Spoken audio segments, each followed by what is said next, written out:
మీరు కాల్ చేసిన వ్యక్తి ప్రస్తుతం అందుబాటులో లేరు. ఒక ముఖ్యమంత్రి ఒక ఉప ముఖ్యమంత్రికి కాల్ చేసినప్పుడు వినిపించిన వాయిస్ ఇది. ఒక్కసారి రెండుసార్లు, ఒక రోజు 2 రోజులు, ఒక వారం 2 వారాలు, ఇంకా చెప్పాలంటే నెల రోజులుగా ఇదే తంతు. చంద్రబాబు ఇక ఆగలేక డైరెక్ట్గా నాదెండ్ల మనోహర్ని అడిగేశారు. దీనికి నాదెండ్ల నుంచి వచ్చిన రెస్పాన్స్ ఏంటో తెలుసా? పవన్ కళ్యాణ్ 2 వారాలుగా నడుం నొప్పితో బాధపడుతున్నారు, మరో వారం వరకు కోలుకునే పరిస్థితి లేదు, అందుకే కేబినెట్ సమావేశానికి కానీ సమీక్షా సమావేశానికి కానీ హాజరు కావడం లేదని చెప్పేశారు. అయినా ఇదే విషయం చంద్రబాబు కాల్ చేసినప్పుడు పవన్ కళ్యాణ్ చెప్పొచ్చుగా. ఒక సీఎం కాల్ను అవాయిడ్ చేయడం అంటే మామూలు విషయం కాదు. ఇదే ఇంకో మంత్రి చేస్తుంటే పరిస్థితి వేరేలా ఉండేది. అయినా నాదెండ్ల చెప్పారు కదా అని మరోసారి సీఎం గారు ట్రై చేస్తే, మీరు కాల్ చేసిన వ్యక్తి ప్రస్తుతం అందుబాటులో లేరు అని తెలుగులో రాలేదు, మలయాళంలో వాయిస్ వినిపించింది. ఇప్పటికి సీఎం గారికి ఓ క్లారిటీ వచ్చేసింది, మీకు కూడా వచ్చేసే ఉంటుంది. నడునొప్పితో బాధపడే వ్యక్తి అకస్మాత్తుగా కేరళ టూర్ ఎలా వెళ్ళారు, ఎందుకు వెళ్ళారు, వెళ్లే ముందైనా తన నడునొప్పి గురించి సీఎం గారికి ఎందుకు చెప్పలేదు? ఎందుకంటే ఒకరిది బ్లాక్మెయిలింగ్, మరొకరిది బార్గెయినింగ్. అర్థం కాలేదుగా? సింపుల్గా చెబుతాను వినండి. పుత్రుడి ప్రమోషన్ కోసం తండ్రి తాపత్రయం, అన్నకు మంత్రి పదవి కోసం తమ్ముడి ప్రయత్నం. ప్రస్తుతం సీఎం డీసీఎం మధ్య నడుస్తున్న పంచాయతీ ఇదే. అయినా దక్షిణాది రాష్ట్రాల్లో దేవాలయాలన్నీ తిరిగేస్తే చేసిన పాపం పోతుందా? ప్రాయశ్చిత్తం దొరుకుతుందా? ముందుగా వెళ్లాల్సింది తిరుపతికి కదా. పవిత్ర తిరుమల సమీపంలో బార్లు, స్పాలు, విందు, మందు, పొందు అన్నీ కలిపి ముంతాజ్ హోటల్ రూపంలో ముందుకొస్తుంటే ఈ సనాతని సదరన్ టూర్లో ఏం చేస్తున్నట్టు? ఇక్కడ స్వామీజీలు, హిందూ ధార్మిక సంఘాలు ఆందోళన చేస్తుంటే అక్కడ ఆలయాల ప్రదక్షిణ చేస్తే ఏం లాభం? ఆలయాల చుట్టూ పవన్ కళ్యాణ్ తిరుగుతున్న వేళ ఆయన చుట్టూ, చంద్రబాబు చుట్టూ, ఒక్క మాటలో చెప్పాలంటే వారిద్దరి చుట్టూ ఓ 10 ప్రశ్నలు తిరుగుతున్నాయి. అవేంటో ఒక్కసారి మనం స్క్రీన్ పైన చూద్దాం. క్వశ్చన్ నెంబర్ 1, ఒకరిది బ్లాక్మెయిలింగ్, మరొకరిది బార్గెయినింగ్. సీఎం డీసీఎం మధ్య నడుస్తున్న పంచాయతీ ఇదేనా? క్వశ్చన్ నెంబర్ 2, సీఎం ఫోన్ చేసినా డీసీఎం ఎందుకు రెస్పాండ్ కాలేదు? బాబు ఫోన్ కాల్ను ఉద్దేశపూర్వకంగానే పవన్ పక్కన పెట్టారా? క్వశ్చన్ నెంబర్ 3, తీవ్రమైన నడునొప్పి అని సీఎంకు నాదెండ్ల అబద్ధం చెప్పారా? మరుసటి రోజే పవన్ కేరళకు ఎలా వెళ్ళగలిగారు? క్వశ్చన్ నెంబర్ 4, మొన్నటి కేబినెట్ నిన్నటి సమీక్షా సమావేశానికి డుమ్మా కొట్టిన డీసీఎం సడన్గా కేరళలో ప్రత్యక్షం కావడానికి కారణమేంటి?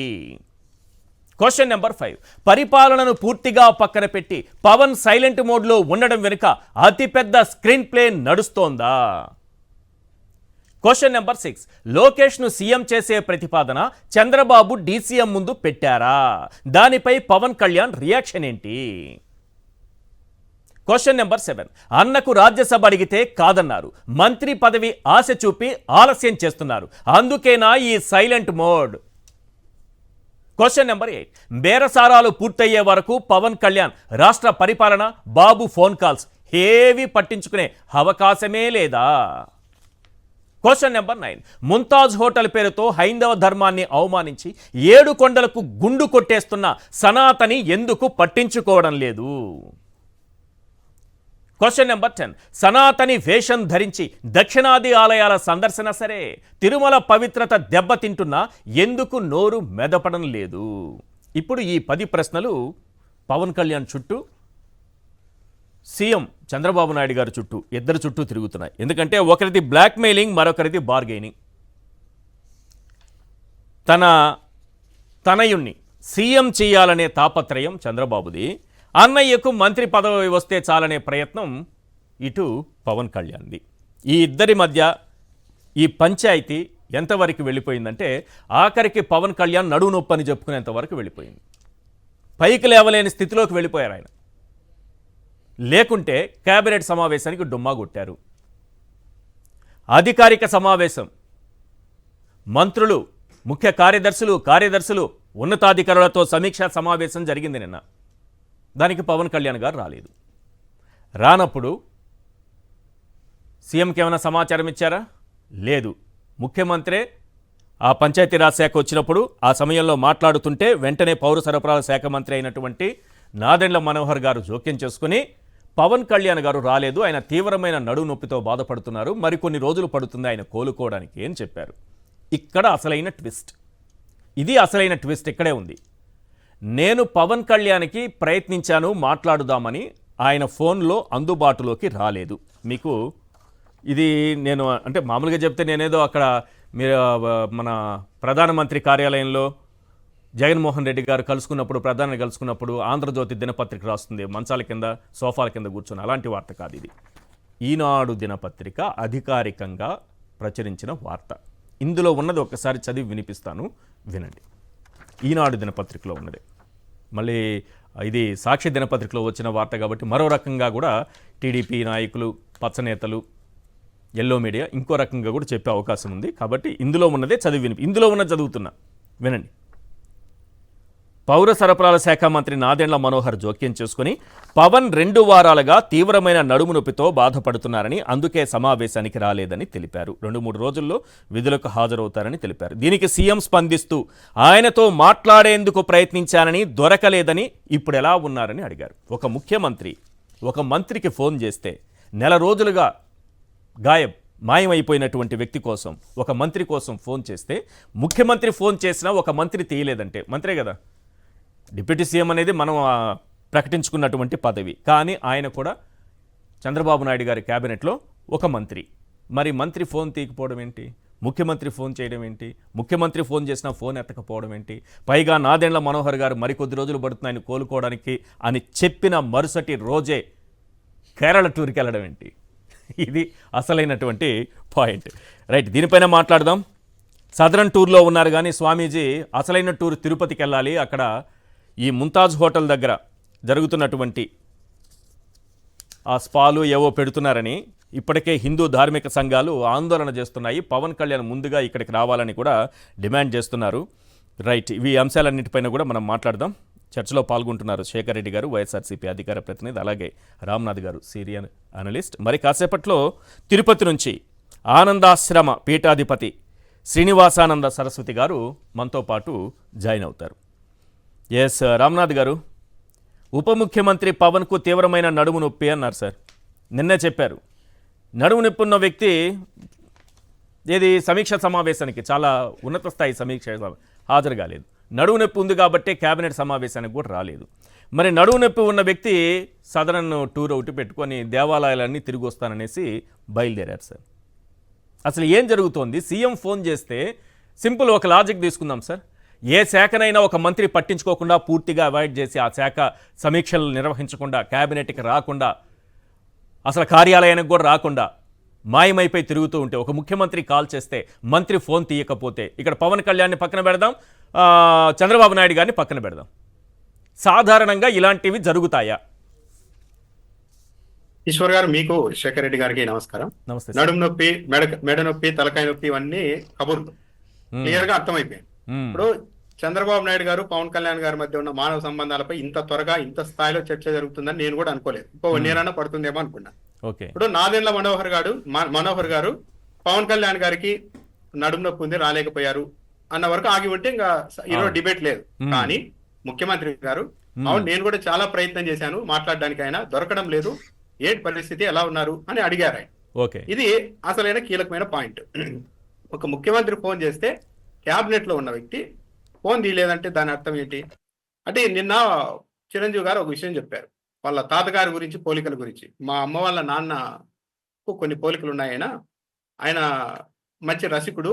ఆయన చెప్పిందే, చిరంజీవి గారు చెప్పిందే చెప్తున్నా. మంచి రసికుడు, ఇంట్లోనే 2 ఉండేవాళ్ళు. వాళ్ళిద్దరి మీద అలిగినప్పుడు 3వ వ్యక్తి దగ్గరికి వెళ్ళేవారు. ఇంకా 4-5 ఉన్నారేమో మనకి తెలియదు అని పవన్ కళ్యాణ్, చిరంజీవి గారే స్వయంగా చెప్పారు. అంటే ఇప్పుడు ఇంట్లో వాళ్ళ మీద అలిగితే అలా బయటికి వెళ్ళిపోయే అలవాటు మజా పవన్ కళ్యాణ్ గారికి కూడా ఏమైనా వచ్చిందా? చిరంజీవి గారి మీద, చంద్రబాబు నాయుడు గారి మీద అలిగేసి ఆయన తాతగారి పోలికలు వచ్చాయంటున్నారా మీరు? నాకు అర్థం కావట్లేదు. అంతే కదండి. ఈ విషయంలో నేను ఇంకో విషయం, పొలిటికల్ అది వేరు, ఇది వేరు, ఇది పొలిటికల్, అది పర్సనల్. రైట్. అంటే తమతో ఉన్న వాళ్ళ మీద అలిగితే అలా బయటికి వెళ్ళిపోవడం అన్నది ఆ అలవాటు ఏమన్నా వచ్చిందా? ఒకటి. ఇప్పుడు ముఖ్యమంత్రి గారు ఫోన్ చేశారు, సరే నడుము నొప్పి ఉందనుకుందాం, ఫోన్ మాట్లాడడానికి ఏంటి సార్ ఇబ్బంది లేదు. సరే నడుము నొప్పి ఎక్కువ అయిపోయి నిద్ర పట్టక ఒక స్లీపింగ్ టాబ్లెట్ కూడా వేసుకొని పడుకుందారే అనుకుందాం. మెలకు వచ్చిన తర్వాత ఒక ముఖ్యమంత్రి మనకు కాల్ చేశారన్నప్పుడు కాల్ బ్యాక్ ఉండాలి కదా సార్. కరెక్ట్. కనీసం కర్టసీ, అంటే కాల్ బ్యాక్ కూడా లేదు. కాల్ బ్యాక్ ఉంటే మళ్ళా నిన్న కార్యదర్శుల సమీక్షా సమావేశంలో ముఖ్యమంత్రి గారు నేను చాలా ట్రై చేశాను, ఆయన అందుబాటులోకి రావడం లేదు, అసలు ఏం జరిగిందని నాదెండ్ల మనోహర్ గారిని అడిగే అవకాశం ఉండేది కాదు.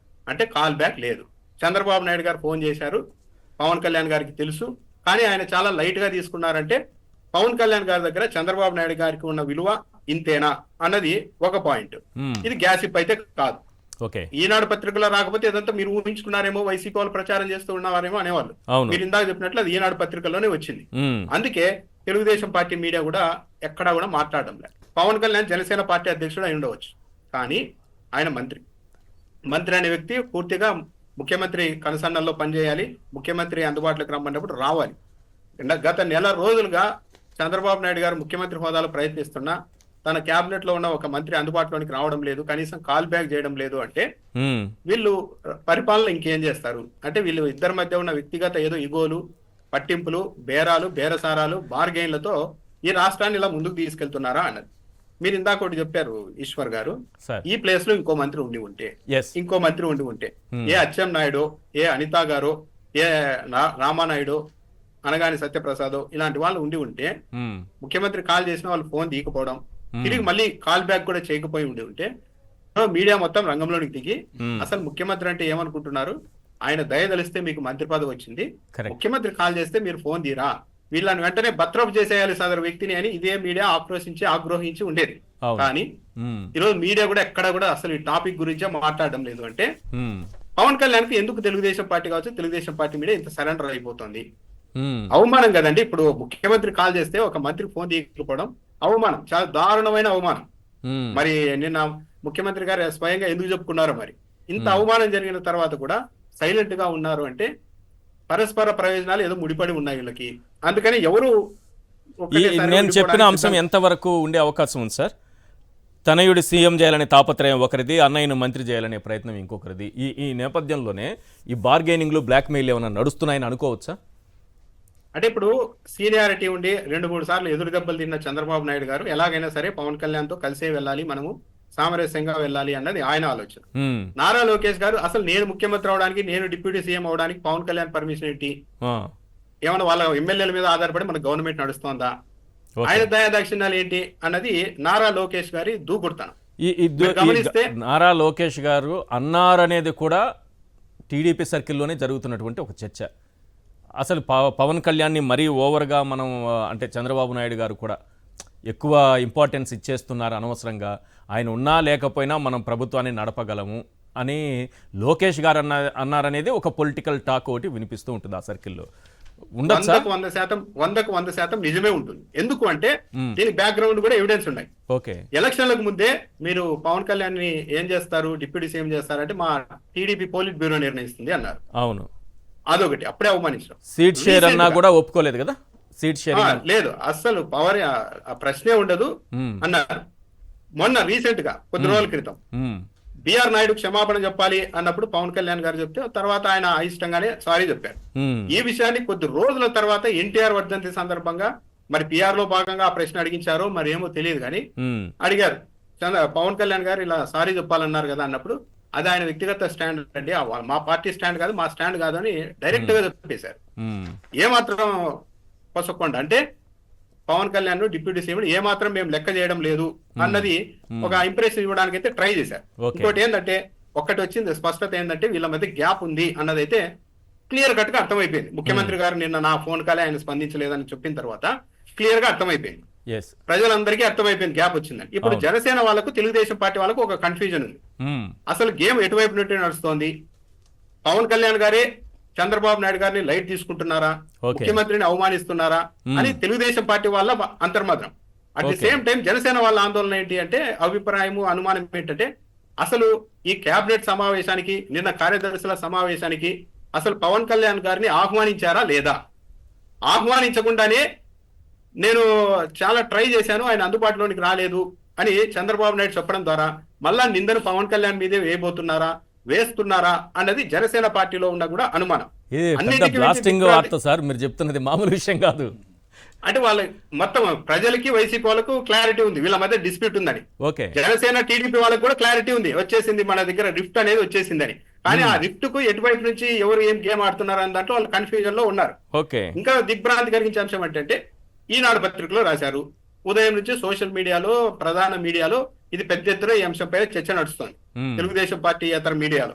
అయినప్పటికీ కూడా ఇప్పటి వరకు పవన్ కళ్యాణ్ గారి నుంచి నేరుగా కాకపోయినా ఆయన ట్విట్టర్ అకౌంట్ లోనో, ఎఫ్బి అకౌంట్ లోనో, లేకుంటే జనసేన పార్టీ నుంచి లేదు ముఖ్యమంత్రి గారు ఇలా కాల్ చేశారు, కానీ ఆ సమయంలో పవన్ కళ్యాణ్ గారు ఈ ఇబ్బందుల్లో ఉండడం వల్ల కాల్ అటెంప్ట్ చేయలేకపోయారు, అంతకుమించి ఏమీ లేదు, మాకు ముఖ్యమంత్రి గారు అంటే గౌరవం అని కనీసం ఒక కట్టసీగా ఒక ప్రకటన ఇచ్చి ఉండవాలి. కానీ 24 గంటలు గడుస్తున్నా కూడా ఇప్పటికీ కూడా ఈ అంశం పైన జనసేన పార్టీ నుంచి ఎలాంటి స్పందన లేదు.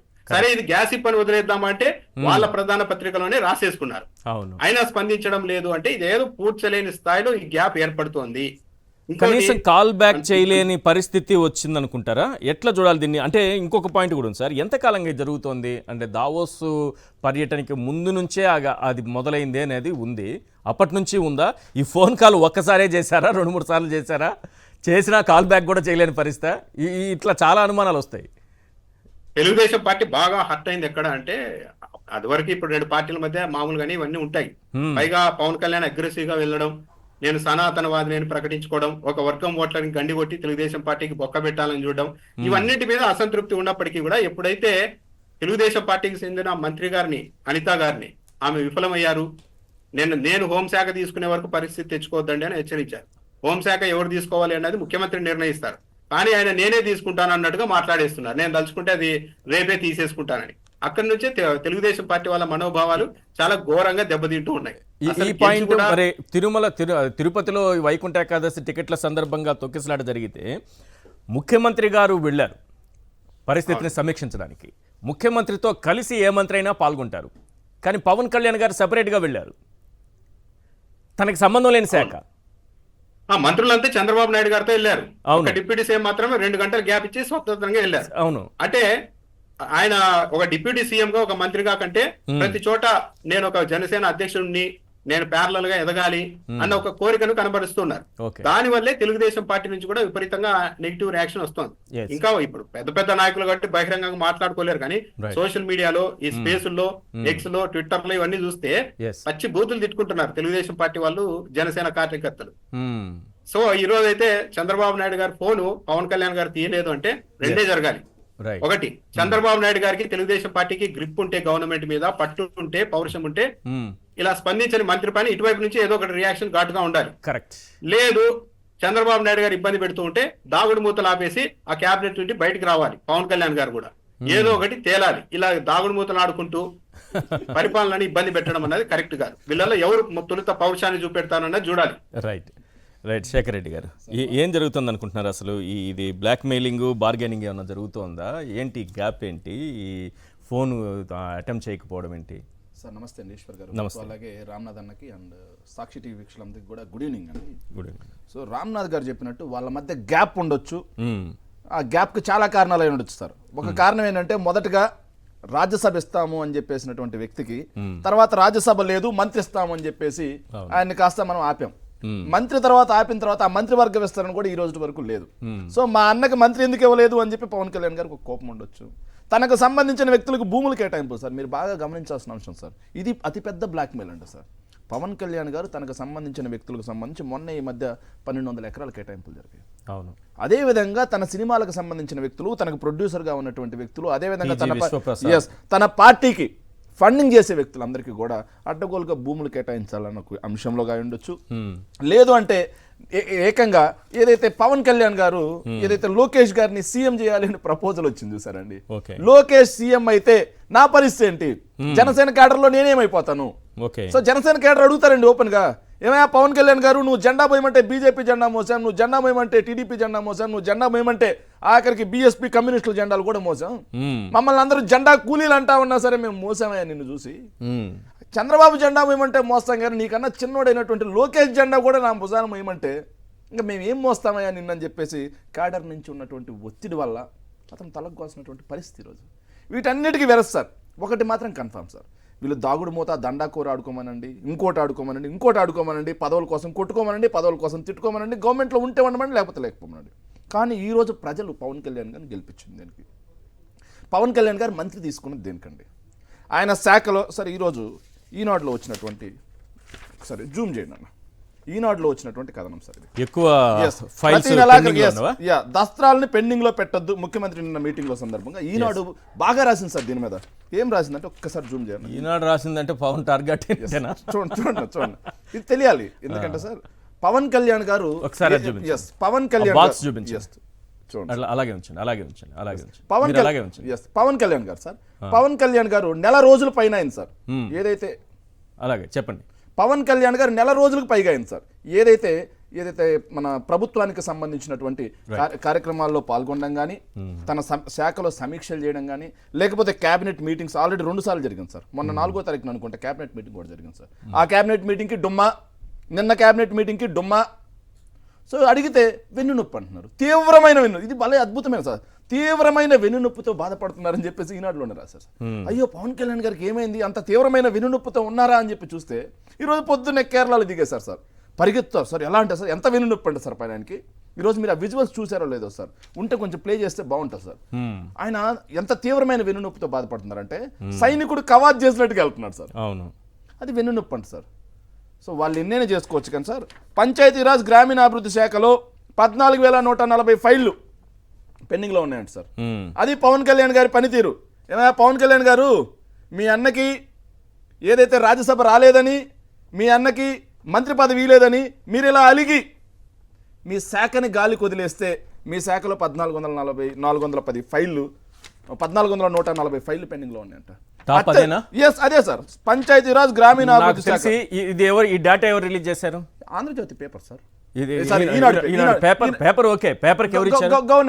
గవర్నమెంట్ ఇచ్చిందంటే పరిపాలనలో ఫెయిల్ అయ్యారు, మంత్రిగా ఫెయిల్ అయ్యారు, 10th ర్యాంక్ కూడా ఆయన అర్హుడు కాడు, ఆయన ఫైళ్ళన్నీ కూడా ఇంకా పెండింగ్ లో ఈ స్థాయిలో ఉన్నాయి అని ప్రభుత్వమే చెప్పడం ద్వారా పవన్ కళ్యాణ్ ఫెయిల్యూర్ ని బయట పెట్టినట్టు కనిపిస్తోందా లేదా సార్? ఇంకొకటి సార్, పవన్ కళ్యాణ్ గారిని ఈ రోజు కాదు సార్, పాపం మొన్న 10వ ర్యాంక్ ఇచ్చేసి పాపం బాగా అవమానించారు సార్. ఆయన ఎంతకాలం 10వ తరగతి ఫెయిల్ అయితే మాత్రం, అత్యవసర మార్కులతో ఆయన పాస్ అయితే మాత్రం 10వ ర్యాంక్ ఇచ్చేసి, మరి అన్ని ఫైళ్లు పెండింగ్ లో పెట్టితే ఇవన్నీ సార్ 10వ ర్యాంక్ ఇవ్వడం కూడా తప్పే కదా. అదే సార్ వాళ్ళు చూపించే విధానం ఎలా ఉందంటే, అయ్యా పవన్ కళ్యాణ్ గారు నీ శాఖలో నువ్వు సమర్థుడివి కాదు, నువ్వు ఒక పంచాయతీరాజ్ గ్రామీణాభివృద్ధి శాఖనే సమర్థంగా చూసుకోలేకపోతున్నావు, ఇక హోంమంత్రి అడుగుతావేంది, రేపు ముఖ్యమంత్రి అడుగుతా అంటే ఎట్ట ఒప్పుకుంటాం, నువ్వు ఒక శాఖనే సరిగా వెలగబెట్టలేనోడివి, అన్ని శాఖలను ఎలా చూసుకుంటావు, అన్ని శాఖల్లో నీకేం పని, ముందు నీ శాఖని వెలగబెట్టు అని అతనికి అక్కడ కన్ఫైన్ చేయడంలో భాగంగా జరిగినటువంటి ఇవన్నీ తెలిసే రావట్లేదా ఆయన? ఈ ఫైళ్లు ఏ శాఖలో ఏవేవి పెండింగ్ లో ఉన్నాయని ఆ సమావేశంలో బయట పెడతారని తెలిసే పవన్ కళ్యాణ్ రాలేదా? ఇది దీన్ని పక్కన పెడితే కేబినెట్ సమావేశానికి కూడా రాలేదు కదా, అప్పుడే ర్యాంకులు రిలీజ్ చేసింది కూడా తెలుసు సార్. ఇంకోటి రామ్నాథ్ గారు చెప్పినట్టుగా నాకు కూడా ఒక అనుమానం వస్తుంది సార్. ఏదైతే చెప్పినట్టు జనసేన వాళ్ళందరూ కూడా అనుమాన పడుతున్నారు, పవన్ కళ్యాణ్ గారు నిజంగా కేబినెట్ మీటింగ్కి ఆహ్వానించారా లేదా అని. దీన్ని కూడా కొంచెం ఆలోచన చేయాల్సినటువంటి అవసరం ఉంది సార్. కేబినెట్ మీటింగ్కి ఆహ్వానించి ఉంటే 4వ తారీఖు కేబినెట్ మీటింగ్కి రాలేదు. సో అదే విధంగా నిన్న జరిగినటువంటి కేబినెట్ మీటింగ్కి రాలేదు. 2 కేబినెట్ మీటింగ్లకు రాలినప్పుడు అనారోగ్యం అని చెప్పారు సార్. సో కేరళకి వెళ్ళడానికి అనారోగ్యం కాదు, అక్కడ వస్తా ఉంది చూడండి సార్, కవాతు చేస్తా ఉన్నాడు సార్ పాపం ఆయన.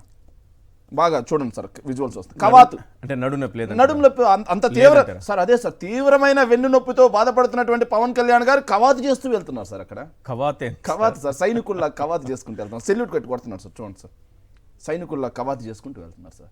మరి ఎక్కడ సార్ వెన్ను నొప్పి? ఎందుకు ప్రజల్ని మీరు తప్పుదో పట్టిస్తున్నారు?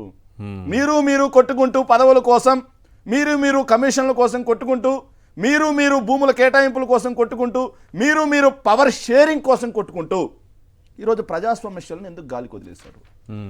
సో లేస్తే సనాతని అని చెప్తున్నారు కదా సార్.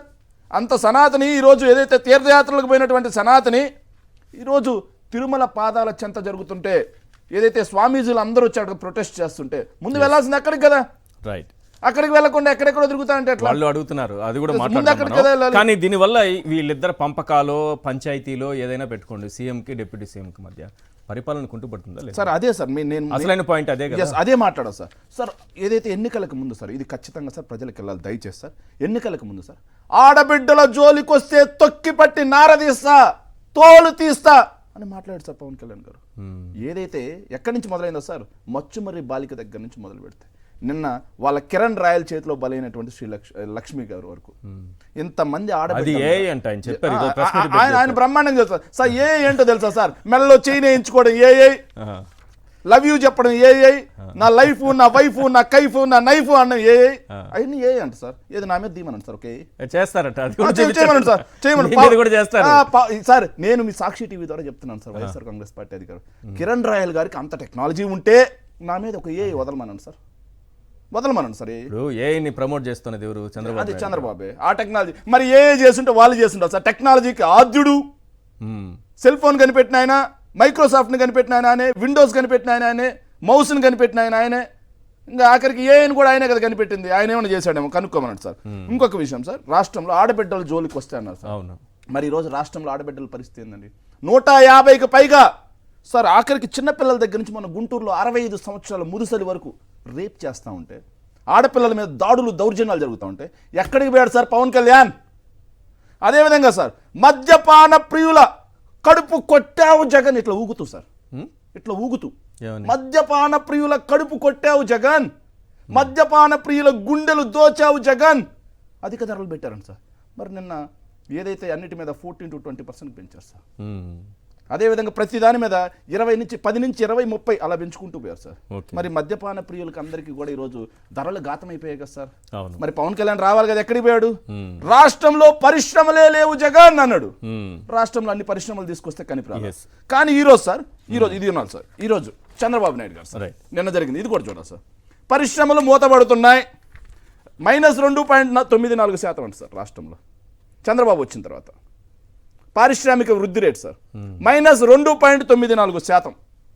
మరి ఎక్కడ సార్ అది మీ వల్లే కదా మీ పరిపాలన వల్లే వెళ్ళిపోయిందని చెప్తారు మా పరిపాలన వల్ల వెళ్ళిపోయింటే 1,00,000 కోట్లు ఉన్నాయి మా పరిపాలన వల్ల వెళ్ళిపోయినంటే మొన్న వీళ్ళు ఓపెన్ చేసుకుని మొత్తం షీట్ వేసుకున్నారు కదా సార్ షీట్ వేసుకున్న మొత్తంలో వాళ్ళు వేసుకున్నటువంటి 20లో 19 మేము తెచ్చినాయి మ్మ్.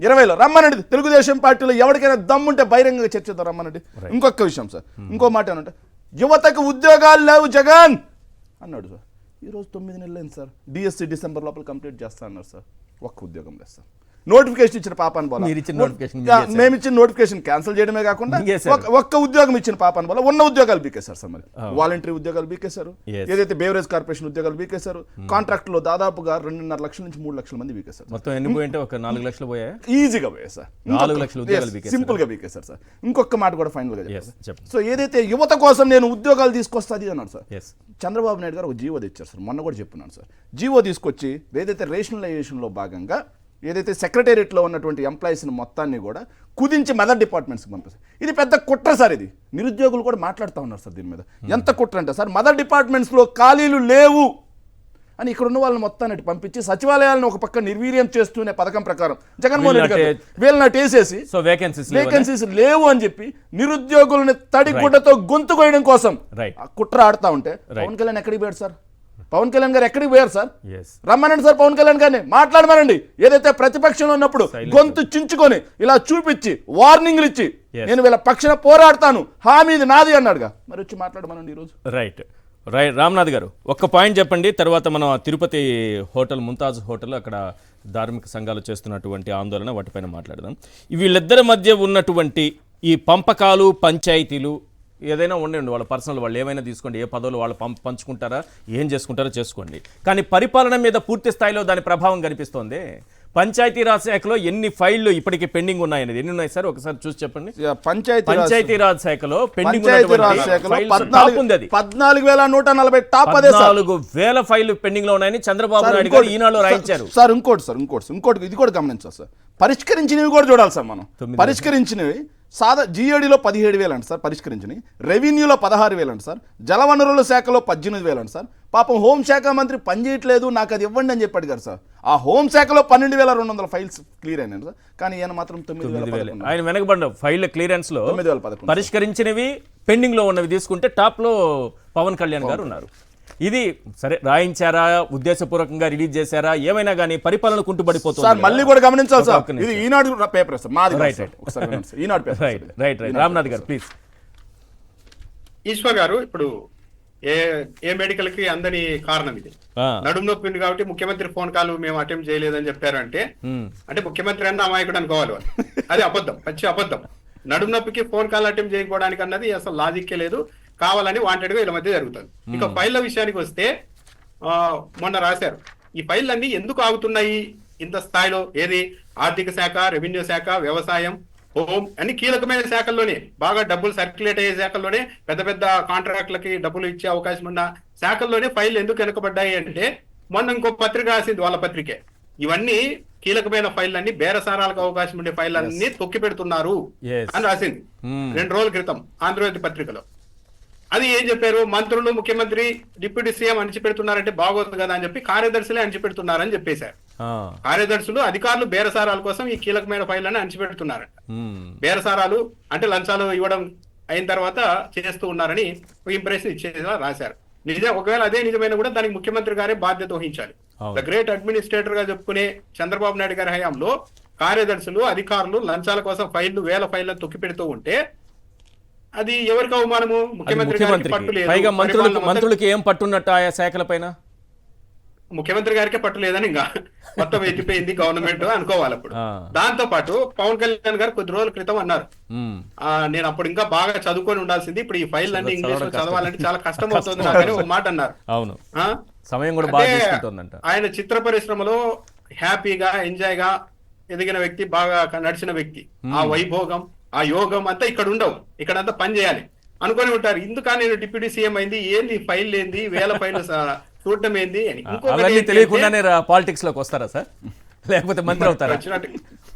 ఆయన అన్నారు ఫైళ్ళు ఇవన్నీ చాలా ఇబ్బందిగా ఉంది నాకు చదవడం అని ఆయన అన్నారు. ఇంకొకటి, ఈ ఫైళ్లలో ఎక్కడైనా సరే తేడాగా సంతకాలు పెడితే పవన్ కళ్యాణ్, తెలుగుదేశం పార్టీ వాళ్ళే ఫస్ట్ ఆయన టార్గెట్ చేస్తారు, అన్ని నోట్ చేస్తారు. ప్రస్తుతానికి పవన్ కళ్యాణ్ గారు చేసే తప్పులన్నింటినీ కూడా ప్రస్తుతానికి నోట్ చేస్తారు. ఏ ఫైళ్లలో ఎక్కడెక్కడ తేడాలు చేశారంటే Pawan Kalyan one file morning Telugu Desam party వాళ్ళు మీడియా అటాక్ మొదలు పెట్టిన రోజు అవన్నీ తీస్తారు, ఇదిగో పవన్ కళ్యాణ్ గారు ఇది చేశారు అని, భూములు కేటాయించుకుంటున్నారు అని చెప్తున్నారు. అవి కూడా ఒకరోజు చూస్తూ ఉండే అవన్నీ పవన్ కళ్యాణ్ గారి మేరకు చూస్తారు. ఫైనల్ గా పవన్ కళ్యాణ్ గారికి 2 మార్గాలు ఉన్నాయండి. ఒకటి, చంద్రబాబు నాయుడు గారి రూలింగ్ చూసిన తర్వాత, ఈ 8 నెలల రూలింగ్ చూసిన తర్వాత ఒకవేళ ఇలాగే వెళ్ళారు అంటే నెక్స్ట్ గవర్నమెంట్ అన్నది అసంభవం రావడం.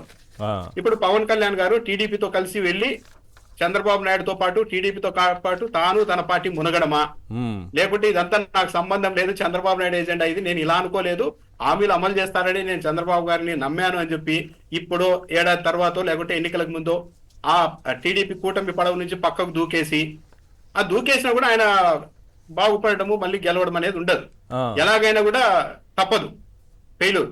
కాకపోతే ఈ పాపంలో నేను పాలు పంచుకుంటాను అని చెప్పడమా, లేకుంటే ఈ పాపంలో నాకు సంబంధం లేదని తప్పించుకొని ఓడిపోవడమా? ప్రాయశ్చిత్తం చంద్రబాబు ఏం చేస్తారనే దానిపైనే ఉంటుంది, ప్రాయశ్చిత్తం దొరకాలిగా.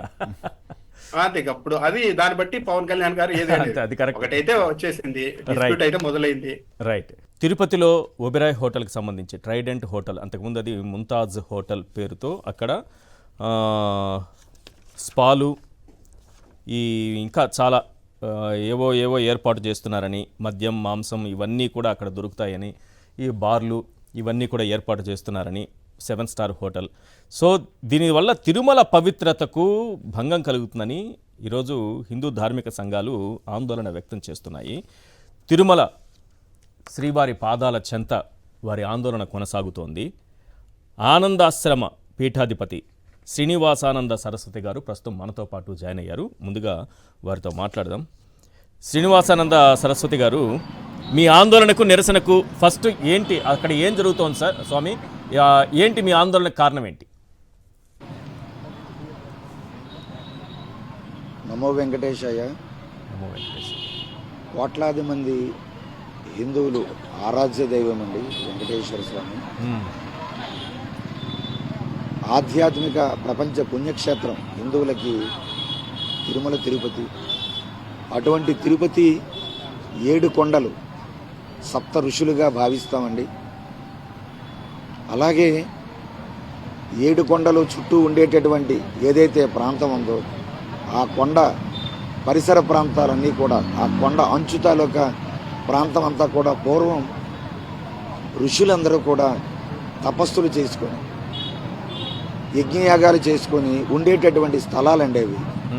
ఈరోజు అలిపిరి స్వామివారి పాదాలు అంటే వెంకటేశ్వర స్వామి 7 కొండలు దిగి ఆయన తిరుచానూరు పద్మావతి అమ్మవారి దగ్గరికి, శ్రీనివాస మంగాపురం ఆయన వెళ్ళి మళ్ళీ కొండపైకి నడుచుకుంటూ వెళ్ళేటటువంటి స్థలాలు. అంటే ఋషులే కాకుండా సాక్షాత్తు కలియుగ ప్రత్యక్ష దైవం వెంకటేశ్వర స్వామి ఆయన నడయాడినటువంటి ప్రాంతం. అటువంటి ప్రాంతంలో ముంతాజ్ హోటల్ అంటే మద్యము, మాంసము, అలాగే అనేక రకాల అసాంఘిక కార్యక్రమాలు, బార్స్, రెస్టారెంట్స్, స్విమ్మింగ్ పూల్స్, మందులు, విందులు, చిందులు, అనేక అపవిత్రమైన కార్యక్రమాలకి ఈరోజు కూటమి ప్రభుత్వం వాటికి అడ్డుగోలుగా వారు పెర్మిషన్ ఇవ్వడం ఇది హిందూ సమాజం జీర్ణించుకోలేని అంశం అండి. కానీ ఇవన్నీ పవన్ కళ్యాణ్ గారు సనాతన ధర్మాన్ని ఆచరించేటటువంటి పవన్ కళ్యాణ్ గారికి తెలియకుండానే జరుగుతోందా? మీ ఆందోళనలో ఎక్కువగా పవన్ కళ్యాణ్ గారిని మీరు అడుగుతున్నారు. బట్ ఆయన అనారోగ్యంతో బాధపడుతున్నారు. కేబినెట్ అలాగే ఉన్నతాధికారుల సమీక్షా సమావేశానికి వీటికి కూడా హాజరు కాలేదు. ముఖ్యమంత్రి గారు ఫోన్ చేసినా తీయట్లేదు. ఇంత జరుగుతోంది. మరి మీ ఆందోళన ఆయన వరకు వెళుతుంది అనుకుంటున్నారా? తప్పనిసరిగా అండి. ఆయన ఎవరైతే నేను బ్రాండ్ అంబాసిడర్ని, సనాతన ధర్మము వారాహి డిక్లరేషన్ అని తిరుపతిలోనే వారు పెద్ద సభ పెట్టి ఇచ్చారు. సనాతన ధర్మం కోసం నేను ప్రాణాలు ఇస్తానంటున్నారు.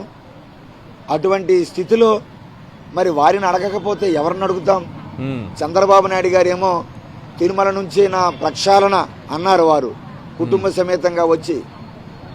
మరి ఈ ప్రక్షాళన అంటే తిరుమలకు గుండు కొట్టడమా? వెంకటేశ్వర స్వామికి గుండు కొట్టడం అంటే ప్రక్షాళన అంటే? మేము అడుగుతున్నాం, దయచేసి మాకు సమాధానం కావాలి, హిందువులకు సమాధానం కావాలి. ఒక టీటీడీ బోర్డు, ప్రభుత్వం ఏర్పరిచిన కూటమి ఏర్పరిచిన బోర్డు అంటే మీ బిడ్డ, టీటీడీకి ఉండే బిడ్డ, టీటీడీని సంరక్షించుకునే బిడ్డ టీటీడీ బోర్డు. ఆ బోర్డు తీర్మానం ఇచ్చింది ఏమని?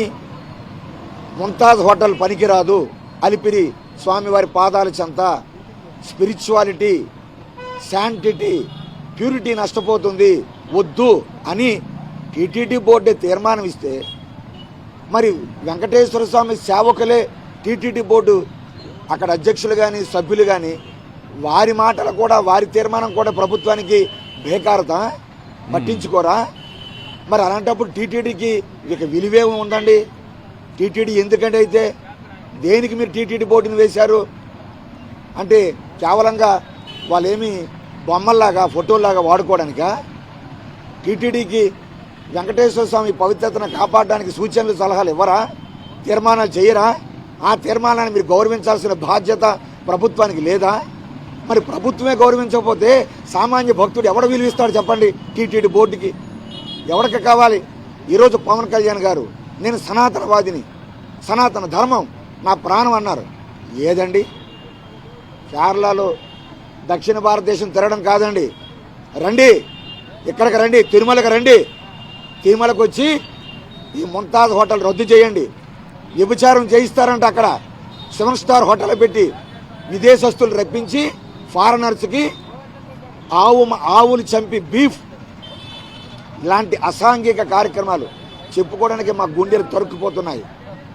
ఇటువంటి ముంతాజ్ హోటల్, రేపు అక్బర్ హోటల్, ఎల్లుండు షాజహాన్ హోటల్, అవతలనాడు ఒక స్టీఫెన్ హోటల్, అంటే 7 కొండల చుట్టూ మీరు 7 స్టార్ హోటల్ కడతారా? కూటమి ప్రభుత్వం నిర్వాహకం ఇదా?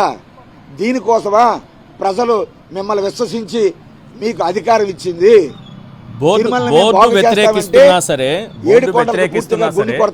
స్వామి బోర్డు వ్యతిరేకిస్తున్నా సరే సీఎం, డిప్యూటీ సీఎం అనుమతినివ్వడాన్ని ఎలా చూస్తారు?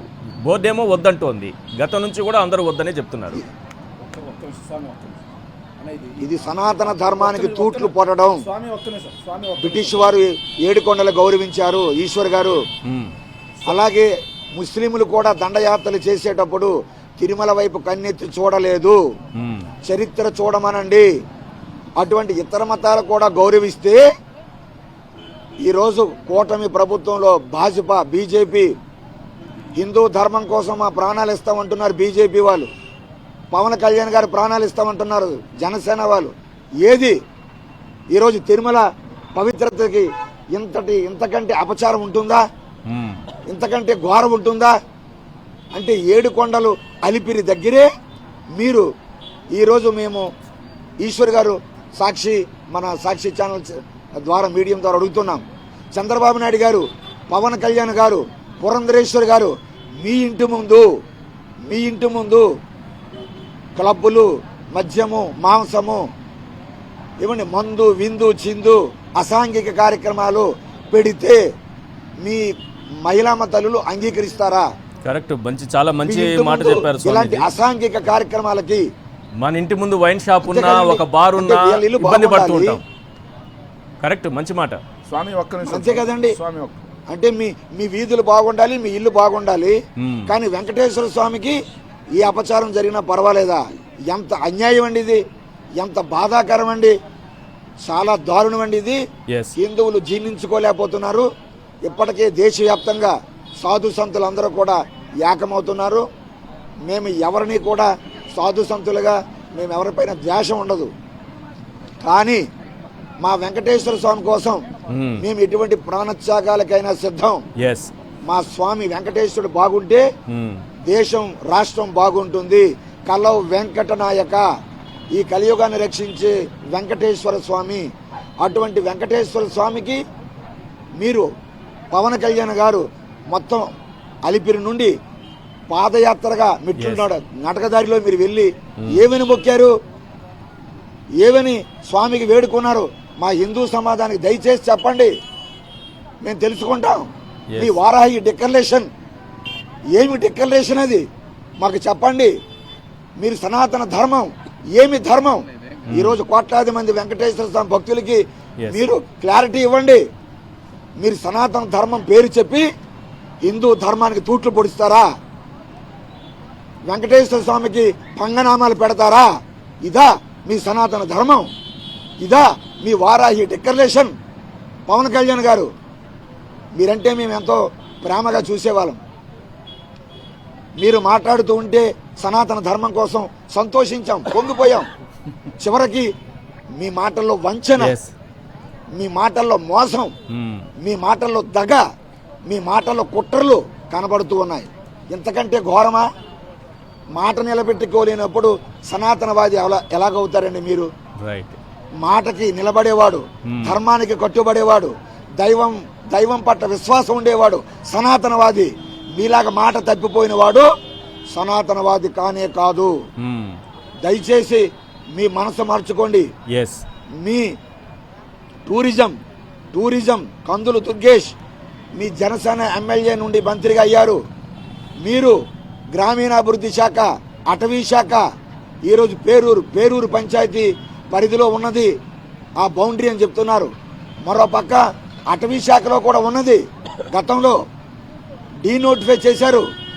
మరి మీరే ఈరోజు తిరుమలకి తూట్లు పొడిస్తే, వెంకటేశ్వర స్వామికి అన్యాయం చేస్తే, ఇక సనాతన ధర్మానికి మీరు మాట్లాడే మాటలకి అస్సలు విలువే లేదు. హిందువులు విశ్వసించాడు, ఏ హిందువులు కూడా దీన్ని క్షమించరు. ఎవ్వరూ మీ మాటలు నమ్మరు. మీరు ఎన్ని రాష్ట్రాలు తిరిగినా సనాతన ధర్మం బోర్డు అని మీరు గొంతు చించుకున్నా ఇవన్నీ కూడా మాయ మాటలు. మాకు క్లారిటీ వచ్చింది. మీకు చిత్తశుద్ధి ఉంటే రండి, తిరుమలకు రండి. స్వామీజీలు, మాతాజీలు, హిందూ సంఘాలు చేస్తున్నటువంటి ఒక్కసారి చూడండి. ఎంతమంది చీకట్లో రాత్రిలో నిద్రాహారాలు మాని, ఆహారం మాని ఈ ముంతాజాతులు రద్దు చేయాలని ఎంతమంది కోరుకుంటున్నారు. మీకు చిత్తశుద్ధి ఉంటే రండి తిరుమలకి. ఎక్కడో కేరళకి వెళ్ళిపోవడం కాదు. అక్కడ సనాతన ధర్మం బోర్డు పెట్టి మీరేం చేస్తారు? ఇక్కడ బోర్డు ఏమో, ఇక్కడ బోర్డు తిరగబడిపోతుంది, ఇక్కడ బాల్తా పడిపోతుంది. ఇక్కడ హిందూ బోర్డు, హిందూ ధర్మం ఆంధ్రప్రదేశ్ లో బాల్తా పడుతుంది. ఇక్కడ ఈ బోర్డుని ఎత్తండి, ఈ బోర్డుని బాగు చేయండి. ఇక్కడ ఆంధ్రప్రదేశ్ లో ఉండే వెంకటేశ్వర స్వామి క్షేత్రాన్ని బాగు చేయండి, 7 కొండల్ని బాగు చేయండి, ఆ ముంతాజ్ హోటల్ రద్దు చేయండి. మీ విశ్వసనీయత చాటుకోండి, అప్పుడు నమ్ముతారు. అంతే తప్ప ఇలాగా పూటకు ఒక మాట చెప్పి, గంటకు ఒక మాట చెప్పి మీరేమో హిందూ సమాజాన్ని నా వెనక తిప్పుకుంటాను, మభ్య పెడతానంటే ఇప్పటికే జరిగిన అన్యాయం చాలు. ఇప్పటికే ప్రపంచ దేశాల హిందువులు Right, బాధపడి Yes, సిగ్గు sir. సిగ్గు అంటున్నారు. Right. కోట్లాది మంది హిందువుల ఆరాధ్య దైవం వెంకటేశ్వర స్వామికి Yes. ఈ అపచారం ఏంటని రైట్ ఎస్ మీరు ఈశ్వర్ గారు ఎస్ స్వామి స్వామి స్వామి స్వామి ఓం నమో వెంకటేశాయ స్వామి. ఒక విషయం తెలియాలండి, పాపం స్వామి వారు పెద్దవారు, కానీ ఆయనకు ఒక విషయం చెప్పాలంటున్నారు. పవన్ కళ్యాణ్ గారిని రమ్మని పిలుస్తున్నారు సార్, సనాతన ధర్మాన్ని కాపాడండి అని చెప్పి అడుగుతున్నారు సార్. వాళ్ళు అడగడంలో తప్పలేదు సార్, కాకపోతే వాళ్ళు కూడా తెలుసుకోవాల్సిన అంశం ఏంటంటే సార్, సినిమాల్లో నటించడం కోసం మేకప్ వేసుకుంటాం సార్, డబ్బు కోసం మేకప్ వేసుకుంటాం, షూటింగ్ అయిపోగానే మేకప్ తీసి పక్కన పడేసి మళ్ళీ యథాస్థానానికి వస్తాం సార్. పవన్ కళ్యాణ్ గారు కూడా ఏదైతే ఆంధ్ర రాష్ట్రంలో ఓట్లు దండుకోవడం కోసం వేసుకున్న వేషమే సనాతన ధర్మం సార్. స్వామి తప్పుగా తీసుకోకండి, ఎందుకంటే నేను ఫక్త్ హిందువుని సార్, కరడుగట్టిన హిందువుని, కరడుగట్టిన హిందువుగా చెప్తున్నాను. సనాతని అనే వేషం ఎందుకు వేసుకున్నారంటే ప్రజల హిందువుల ఓట్లు దండుకోవడం కోసం వేషం వేశారు సార్, లేకపోతే ఫక్త్ నాస్తికుడు సార్ ఆయన. సనాతన ధర్మం ఉంటే మాట సనాతన ధర్మం అయితే ఇప్పుడు ప్రూవ్ చేసుకోవచ్చు. స్వామి గారు పిలుస్తున్నారు కదా సార్, తిరుపతికి వెళ్ళాలి సార్, అదే ఎస్ మీకు అండగా నేను నిలబడుతున్నాను, ఈ ముంతాజ్ హోటల్ పర్మిషన్ నేను రద్దు చేయిస్తాను అని నిలబడితే అప్పుడైనా ప్రూవ్ చేసుకోవచ్చు కదా పవన్ కళ్యాణ్. సార్ ఒకటి సార్, అతను ఇంకో మాట, స్వామి వారు ఒక మాట మీద నిలబడేవాడే సనాతన ధర్మవాది అని. ఎక్కడ నిలబడ్డారు సార్? పవన్ కళ్యాణ్ గారు రాజకీయ జీవితం మొదలైన రోజు నుంచి నేటి వరకు ఏ మాట మీద, ఏ ఒక్క మాట మీద నిలబడ్డాడు చూపిమన్నాడు సార్. ఇంకొక విషయం కూడా తెలుసా ప్రజలకి, స్వామి ఇది కూడా చూడండి సార్, ఇది ఆంధ్రజ్యోతి పేపర్ సార్. ఒబరాయికి తొలగిన అడ్డంకులు, తిరుపతిలోని ఒబరాయ్ 7 స్టార్ లగ్జరీ విల్లాస్తో కూడిన రిసార్ట్ నిర్మాణానికి అడ్డంకులు తొలగాయి. రాయలసీమలోనే తొలి 7 స్టార్ లగ్జరీ హోటల్ నిర్మాణానికి ఉన్న అవరోధాలు మొత్తం సీఎం చంద్రబాబు చొరవతో తొలగిపోయాయి. ఇంకొక మాట ఇక్కడ కూడా విన్నాను ఆంధ్రజ్యోతి పేపర్లో సార్, ఒక్క నిమిషం సార్. తిరుమల కొండ పాదాల చెంత ఇటువంటి హోటళ్లు ఏర్పాటు చేయడం వల్ల సంస్కృతి పాడవుతుందని వీళ్ళ వాదన అంట సార్, ఎవరు సనాతన ధర్మవాదుల వాదన అంట సార్. ఇందులో మాంసాహారం, మద్యపానం, స్పా, మసాజ్ సెంటర్ ఉంటాయని కూడా ఈ సంస్థలు అభ్యంతరం వ్యక్తం చేశాయంట. ఇది హిందూయేతర మతానికి చెందిన సంస్థగా భావించి సోషల్ మీడియాలో పోస్టులు కూడా వైరల్ అయినాయంట సార్. దీనిపై కూటమి ప్రభుత్వం దృష్టి పెట్టింది. సీఎం చంద్రబాబుకు అధికారులు నివేదిక పంపారు. మరోవైపు ఒబరాయ్ సంస్థ ముంతాజ్ అన్న పేరును తొలగించి ట్రైడెంట్ గ్రూప్ అన్న పేరుతో బోర్డు ఏర్పాటు చేసింది. దీంతో నిర్మాణానికి అనుమతులు లభించాయంట సార్. సార్ ముంతాజ్ అనే పేరు తొలగించి ట్రైడెంట్ అనే పేరు పెడితే అక్కడ నువ్వు స్పా సెంటర్ నడుపుకోవచ్చా? మద్యపానం చేయొచ్చా? బార్లు నడపొచ్చా? అక్కడ అసాంఘిక కార్యకలాపాలను చేయొచ్చా? స్వామివారు చెప్పినట్టుగా విదేశీయులను తీసుకొచ్చి విచ్చలవిగా చేయొచ్చు ఏమైనా? సో పేరు మారిస్తే సరిపోతుంది సార్. వినండి సార్, ఇది ఆంధ్రజ్యోతి. చివరికి ఒక్క మాట సార్. సార్ ఏదైతే ఇలాంటివి మొత్తం కూడా ఇలాగ పవన్ కళ్యాణ్ గారి ఇలాంటివి మొత్తం కూడా హిందూ ధర్మాన్ని పాటించే వాళ్ళు ఎవరైనా చేస్తారా? మీరు చెప్పండి సార్. పవన్ కళ్యాణ్ గారు ఎంత ఫక్తు నాస్తికుడో అంతకు మించిన ఫక్తు నాస్తికుడు సార్. తిరుమల వెంకటేశ్వర స్వామి మీద నిత్యం విషం ఉన్నటువంటి వ్యక్తి సార్. వెంకటేశ్వర స్వామి మీద ప్రేమ ఉందని నటిస్తూ కపట ప్రేమను చూపించే వ్యక్తి సార్ చంద్రబాబు నాయుడు గారు. లేకపోతే వెహికల్ మండపం ఎందుకు గుర్తిస్తారు సార్? లేకపోతే జిఆర్ మఠాలు ఎందుకు గోల్గొట్టిస్తారు సార్? లేకపోతే ఎస్టీబీసీని ఎందుకు వ్యతిరేకిస్తారు సార్? లేకపోతే కళ్యాణ మస్తు ప్రోగ్రామ్ ఎందుకు వ్యతిరేకిస్తారు సార్? లేకపోతే 7 కొండలకు వచ్చే జీవాన్ని ఎందుకు వ్యతిరేకిస్తారు సార్? ఇవన్నీ వ్యతిరేకించిన వ్యక్తి, ఈ రోజు ఇచ్చిన వ్యక్తి ఒకరే. రాష్ట్రంలో ప్రజలు కూడా గమనించాలి, ఎవరు హిందూకి ఎవరు హిందూ ద్వేషి అనేది ప్రజలు కూడా గమనించాలి. రామ్నాథ్ గారు ప్లీజ్. ఈశ్వర్ గారు, ఇప్పుడు చంద్రబాబు నాయుడు గారు తెగించేశారా? ఇప్పుడు తెగించి పోరాడాల్సింది పవన్ కళ్యాణ్ అయినా ఆయనకు వ్యతిరేకంగా అన్న అభిప్రాయం అయితే కలుగుతుంది. ఎందుకంటే ఇదే అంశం ఆధారంగా పెద్ద ఎత్తున గతంలో ఇవే విమర్శలు చేశారు. ఈరోజు ఏ ఆంధ్రజ్యోతి పత్రిక అయితే చంద్రబాబు నాయుడు గారు దగ్గరుండి ఇవన్నీ అనుమతులు ఇప్పించారు, ఇలా సోషల్ మీడియాలో ప్రచారం చేశారన్నారు కదా. సోషల్ మీడియాలో కాదు, మెయిన్ స్ట్రీమ్ మీడియాలోనే వాళ్ళే ఈ ప్రచారాలన్నీ చేశారు. టీటీడీ చైర్మన్ గా బిఆర్ నాయుడు రాగానే అక్కడ నిర్మాణం అనేది హిందువుల మనోభావాన్ని దెబ్బతీసేది కాబట్టి మేము తీర్మానం చేసి గవర్నమెంట్ కు పంపించామన్నారు. చంద్రబాబు నాయుడు గారేమో దగ్గరుండి అనుమతులు ఇప్పించేశారు, దగ్గరుండి మరి అనుమతులు ఇప్పించారు, ఇంకెవరు దాన్ని అడ్డుకోద్దండి అని కూడా ఇచ్చారు. ఇక్కడ చంద్రబాబు నాయుడు గారి తెగింపు ఏంటంటే ఇదే అంశం ఆధారంగా మనం గతంలో విమర్శలు చేశాం, రాజకీయంగా లబ్ధి పొందాం. అలాంటిది ఆ హోటల్ విషయంలో ఒక ముఖ్యమంత్రి హోదాలో నేను అనుమతులు ఇప్పిస్తే ఎంత ఉంటుందన్న భయం కూడా చంద్రబాబు నాయుడు గారికి లేకుండా పోయిందంటే ఆయన ఎంత తెగించేశారు. పర్యాటక శాఖ జనసేన పార్టీ దగ్గర ఉంది, పవన్ కళ్యాణ్ నేను హిందూవాదిని అని చెప్పుకున్నారు. ఇప్పుడు పవన్ కళ్యాణ్ గారు కనీసం తన డిప్యూటీ సీఎం పదవికి ఎంత విలువ ఉందో టీడీపీలో ఈ కూటమిలో నిరూపించుకునేందుకు చంద్రబాబు నాయుడు గారితో మాట్లాడతారా, బెదిరిస్తారా, భయపెడతారా సంబంధం లేకుండా ఈ హోటల్ నిర్మాణాన్ని ఆపితే చాలండి. అదే పవన్ కళ్యాణ్ గారికి పరీక్ష. అది ఆపుతారో లేదన్నా చూడాలి. రైట్. స్వామీజీ మీరు కూడా ఒక్క మాట చెప్పండి. పవన్ కళ్యాణ్ గారు వస్తారు, మీ ఆవేదన వింటారు, సనాతన ధర్మం పాటించే వ్యక్తి కాబట్టి మీరు ఏదైతే కోరుకుంటారో ఆ చర్యలకు ఉపక్రమిస్తారు, ముఖ్యమంత్రితో మాట్లాడతారు, దీన్ని రద్దు చేస్తారనే ఆశాభావం ఉందా మీలో? మాకైతే దానికోసం ఎదురు చూస్తున్నాం ఈశ్వర్ గారు. స్వామి ఆయన చిత్తశుద్ధిని నిరూపించుకునే అవకాశం ఇది, అవును, సమయం కూడా ఇదే. మరి ఆయన ఈ మాటకి ముంతాజ్ హోటల్ అంటే ప్రపంచ పుణ్యక్షేత్రం తిరుపతి, అటువంటి వెంకటేశ్వర స్వామికి మాట తప్పిపోతే ఈ ముంతాజ్ హోటల్ని ఆయన రద్దు చేయించకపోతే ఇక ఈ రాష్ట్రంలో హిందువులు ఎవ్వరూ ఆయన మాటకి విశ్వసించరు. ఇది రద్దయినంత వరకు కూడా మేము సాధు సంతులందరం కూడా సనాతన ధర్మం అన్న మాటకి అర్థం లేకుండా పోతుందా? ప్రాణాలైనా పోతే పోనివ్వండి, వెంకటేశ్వర స్వామి కోసం సిద్ధంగా ఉన్నాం. ఇది రద్దు చేయించకపోతే సిద్ధమే. పవన్ కళ్యాణ్ గారు దీన్ని టేకప్ చేసి రద్దు చేయించకపోతే సనాతన ధర్మం అన్న మాటకి అర్థం లేకుండా పోతుంది కదా. ఆ మాట ఎత్తడానికి అర్హుడు కాకుండా ఆయన వాడుకోవడానికి మేము ఒప్పుకోము. సనాతన ధర్మం అనే మాటకు ఒప్పుకోమండి ఈశ్వర్ గారు, మేము అంగీకరించాం. ఓకే, అలాంటి మోసం చేసి మాట్లాడితే ఎలా ఒప్పుకుంటుంది హిందూ సమాజం? రైట్. మాయ మాటలు చెప్తే హిందూ సమాజం ఎలా ఒప్పుకుంటుంది? ఆయనకి అసలు విలువ ఉండదు. సనాతన ధర్మం అనే నోటి వెంబడి ఆయన పలికితే మేము అంగీకరించాం. ఏ హిందూ అంగీకరించరు. లాస్ట్ అండ్ ఫైనల్ ఇదే అవకాశం. రైట్ రైట్ స్వామీజీ, నేను కూడా తిరుపతి వాసనే, వెంకటేశ్వర స్వామి పాద పద్మాల చెంత పుట్టి పెరిగిన వాడినే, అపారమైనటువంటి భక్తి కలిగిన వాడినే. పవన్ కళ్యాణ్ గారు ఇప్పుడేదో దక్షిణాది రాష్ట్రాలు తిరుగుతున్నారట, ఎక్కడైనా తిరగనివ్వండి, మీ ఆందోళన తెలిసి మీ దగ్గరకు వచ్చి మీకు ఒక హామీ ఇచ్చి ప్రభుత్వంతో కొట్లాడి ఏదైతే మీరు కోరుకుంటున్నారో, హిందూవాదులు ధార్మిక సంఘాలు ఏవైతే కోరుకుంటున్నాయో అది నెరవేర్చుతారని మనమందరం ఆశిద్దాం. థ్యాంక్ యూ సో మచ్ అందరికీ. ప్రత్యేకంగా శ్రీనివాసానంద సరస్వతి స్వామి వారికి ప్రత్యేకంగా ధన్యవాదాలు. అలాగే శేఖర్ రెడ్డి, రామ్నాథ్ గారు, thank you so much sir. ఇది వాళ్ళ చర్చా కార్యక్రమం చూస్తూనే ఉండండి సాక్షి టీవీ.